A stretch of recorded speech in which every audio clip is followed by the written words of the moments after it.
खोटं बोलून नाव येत नाही. खोटं बोलून तू नाव आणलं आहेस. आम्ही डान्स बार चालवणार नाही, डान्स बार फोडणारे आम्ही आहोत. योगेश कदमांनी जवळजवळ मंत्री झाल्यापासून 4 ते 5 डान्स बार बंद केलेत, स्वतः व्हिजिट देऊन. आणि म्हणून हे ह्यांना खटकत आहे. विधानसभेमध्ये ज्या पद्धतीनं योगेश कदम सभागृहामध्ये उत्तर देत आहेत, ह्याने अनेक वेळा प्रयत्न केले. त्यांना कल्पना नव्हती की रामदास कदमचा मुलगा इतक्या अशा पद्धतीनं सभागृहामध्ये देखील उत्तर देतील. प्रयत्न केले पण काय जमलं नाही. आणि म्हणून अशा पद्धतीनं खोटं बोल, पलगटून बोल, अशा पद्धतीनं कुठला कोण राजीनामा घेत नसतो आणि कोण देत नसतो. हे त्याने ओळखून घ्यावं. पहिल्यांदा आमचा आणि डान्स बारचा मुळीच कसलाही संबंध काढीचा नाही. आणि याच्यापुढे देखील मी सांगितलं योगेश कदमांना की जिथं जिथं महाराष्ट्रामध्ये डान्स बार असतील सगळे बंद करून टाका. सगळे बंद, मोहीमच घ्या. हातामध्ये मोहीमच घ्या. आम्ही लोकांचे संस्था उद्ध्वस्त करणार नाहीत, लोकांचे संस्था बसवणारे आम्ही आहोत. तेव्हा ही चिनपाट वकील आम्हाला बदनाम करण्याचा प्रयत्न करतो आहे, त्याचा आम्ही जाहीर धिक्कार करतो आहे आणि निषेध देखील करतो आहे. त्यांनी असं पण म्हटलं आहे की रामदास कदम असतील, योगेश कदम असतील किंवा सिद्धेश कदम हे जे आहेत ते रेड करतात आणि नंतर मांडवणी करतात. दाखव ना एखादं उदाहरण असं हिंमत असेल तर. एखादं उदाहरण असेल तर दाखव, बाप दाखवून साध्य घालना.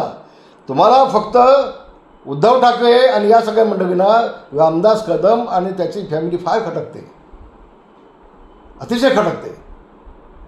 आणि म्हणून हे उसापती झाले आहेत. फक्त कदम फॅमिलीला कसे बदनाम करता येईल. आपण ते बदनाम करत असताना दाखवलं काय ते आम्ही काम करतोय. एका ठिकाणी दाखव. काही ठिकाणी पोलिसांनीच दबाव आणला होता योगेश कदमवरती की साहेब त्या ऑफिसाला सोडा म्हणून. योगेश कदम म्हटलं नाही सोडणार. मला आता बोलायचं नाही, बोलेल वेळानंतर काय बोलायचं ते. आणि म्हणून हे ह्यानी शिकू नये. अनिल बगरनी काय ते दाखवणार वेळ असेल ते. सिद्धेश कदम, योगेश कदम, रामदास कदम दाखवलं काय ते. आमची प्रतिमा स्वच्छ ठेवले, कुठेही स्वतःला डाग लावून घेतला नाही. आणि जिवंत असेपर्यंत मी किंवा माझी मुलं स्वतःला कुठेही डाग लावून घेणार नाही आहेत. हे आपल्या माध्यमातून संबंध महाराष्ट्र सांगतोय. दापोलीमध्ये जी कारवाई झाली साहित्यावरती त्याच्या पार्श्वभूमीवर नाही, फक्त दापोलीच नाही. ज्या पद्धतीनं उद्धव ठाकरेंनी रामदास कदमचा मुलगा म्हणून योगेश कदमला संपवण्याचा प्रयत्न केला दापोलीत, तो यशस्वी झाला नाही. सन्माननीय आदरणीय ज्यांना आम्ही म्हणत होतो एका वेळेला उद्धव ठाकरे, ते हॉस्पिटलला ॲडमिट असताना त्यांनी 6 लोकांचं मतदान घेतलं. 6 लोकांचं मतदान. त्यामध्ये सुभा देसाई होते, अनिल पवार होते, विनायक राऊत होते, नार्वेकर होते. 6 लोक होते की योगेश कदमला संपवायचं की ठेवायचं जिवंत, हा विषय. त्या चिठ्ठ्या दिल्या होत्या हॉस्पिटलला. तिथं फक्त एका खासदारांनी, माझी खासदारांनी सांगितलं अहो तो मुलगा चांगलं काम करतोय, त्याला का संपवत आहे. त्यांच्याच माणसानं सांगितलं. हे उद्धव ठाकरे हॉस्पिटलला ॲडमिट असताना घटना घडली. मी जबाबदार बोलतोय, अतिशय जबाबदार. आणि म्हणून त्यांना कदम कुटुंबियांना संपवायचा आहे. तो विडा उचलला आहे उद्धव ठाकरेंनी. याच्यामध्ये अनिल पगबच्या खांद्यावरती बंदूक ठेवून साप उद्धव ठाकरे होतोय मातोश्रीत बसून. पण हे कदापि यशस्वी होणार नाही, कारण आम्ही स्वच्छ आहोत. धन्यवाद. जय हिंद, जय महाराष्ट्र. मी कालच म्हटलं होतं हा अर्धवट वकील आहे. वकिलीची परीक्षा यांनी कशी पास केली मला माहिती नाही. मी विधिमंडळामध्ये 32 वर्ष काम केलं आहे. मला देखील अनेक नियमाची माहिती आहे, प्रत्येक नियमाची माहिती आहे. आणि म्हणून मी अर्धवट वकिलला सांगेन, ज्या वेळेला एखाद्या मंत्र्यावरती आरोप करायचे असतील सभागृहामध्ये, तेव्हा त्याला 35ची नोटीस द्यायला लागते आदल्या दिवशी. त्याची कॉपी सभापतींना द्यायला लागते आदल्या दिवशी. आणि मग सभापतींची परवानगी घेऊन आरोप करावे लागतात.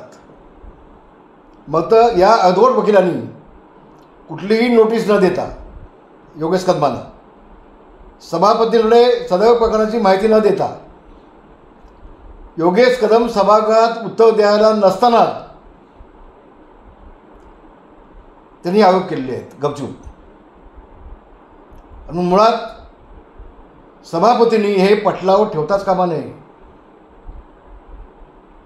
ज्या वेळेला 35ची नोटीस दिल्याशिवाय आरोप केले जातात तेव्हा सदैव बाब सभापती पटलावर ठेवीत नाहीत. हा नियम आहे विधिमंडळाचा. आता हे अर्धवट वकिलांना माहिती नाही का? आणि हा आम्हाला शिकवतोय नियम, मला शिकवतोय. अगर मी महाराष्ट्राचा विधानसभेचा विरोधी पक्षनेता म्हणून 5 वर्ष काम केलं आहे.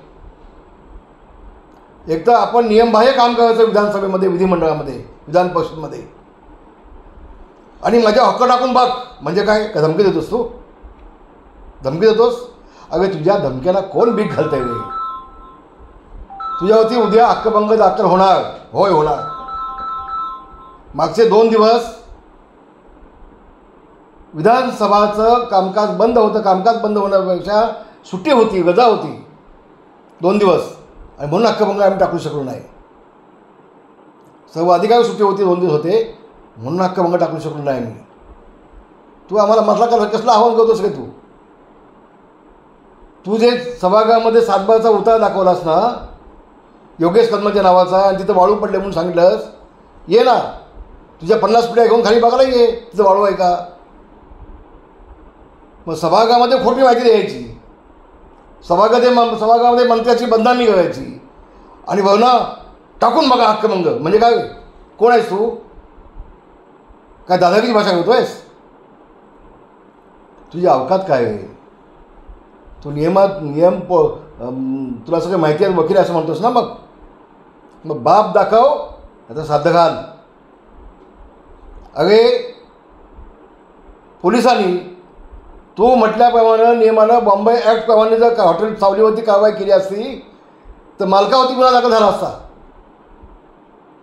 म्हणजे माझ्या पत्नीवरती गुन्हा दाखल झाला असता. पण पोलिसांनी नियम पोलिसांना माहिती आहे. त्यांनी त्या मालकावर पण नाही, त्या मॅनेजरवरती गुन्हा दाखल केला आहे. काल मी सगळी माहिती घेतली. आणि एक गोष्ट मी आपल्या माध्यमातून महाराष्ट्रात सांगतो आहे, डान्स बार चालवण्याचे धंदे आम्ही मंडळी कधी केले नाहीत. डान्स बार चालवून सर्वसामान्य माणसाचं जीवन उद्ध्वस्त करण्याचं पाप आम्ही कधी केलं नाही. आम्ही लोकांना बसवण्याचं काम केलं, उद्ध्वस्त करण्याचं पाप नाही केलं आम्ही. योगेश कदमांना राजकारणातून उद्ध्वस्त करण्याचं पाप तू आणि उद्धव ठाकरे दोघांनी केलेत. दापोलीमध्ये दोघांनी केलेत, पण तुम्हाला अपयश आलं. उद्धव ठाकरे तर अख्खा महाराष्ट्र घेऊन खेडमध्ये आले होते सभा घेण्यासाठी. तिच्या 10 पटीने त्याच ठिकाणी मी सभा करून दाखवली. आणि आता तिथं काय जमलं नाही म्हणून विधिमंडळामध्ये, विधान परिषदेमध्ये सभागृहाची दिशाभूल करून खोटी माहिती घेऊन तू कसलं राजीनामा मागतोस रे? भेट ना मुख्यमंत्र्यांना, आणि तुझ्याकडे एकदा काय आहे ते दाखव ना. दाखव की ते हॉटेल 35 वर्षापासून चालू आहे. 35 वर्षापासून चालू आहे. काय संबंध आहे योगेश कदमाचा तिथे? योगेश कदमांचं वय काय? तेवढा 3 वर्ष वय होतं. आपण काय बोलतो आहे? कुणाचा राजीनामा मागतो आहे? काय आपल्या हातात आहे? सगळं नियम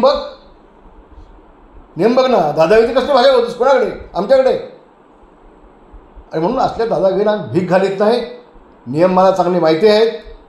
तुझ्यात हिंमत असेल तर राजीनामा घेऊन दाखव. माझं आव्हान तुला आहे. चल घेऊन दाखव.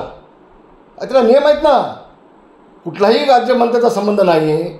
महापौरचं उदाहरण देतो. महापौरचा आणि फोटो दाखवतो सभागृहामध्ये. महापौरमध्ये ती वाळू काढली, ती हायकोर्टाच्या आदेशाने काढली.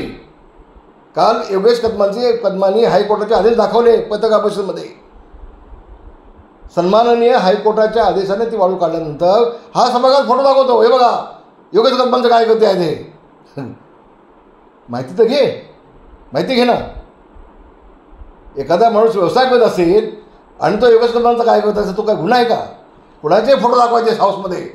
आणि मला किती अक्कल आहे बघा. मी किती कायदे पंडित आहे बघा. चुकीची दिशाभूल करून माहिती देऊन स्वतःची थोपटून घ्यायचं काम स्वतः चाललं आहे. हे आता थांबवा, बस झालं. याला कोण भीक घालीत नाही. महाराष्ट्र भीक घालीत नाही. आणि म्हणून तुला पुन्हा सांगतोय, होय उद्या तुझ्यावरती हक्कभंग होणार आणि होणार आणि होणार. तो नियमानं होणार. नियमानं. योगेश कदमांचा काहीच संबंध नसताना बेछूट आरोप करणं त्याच्यावरती, या बेसवरती तुझ्यावरती हक्कभंग उद्या होणार. धन्यवाद. जय हिंद, जय महाराष्ट्र.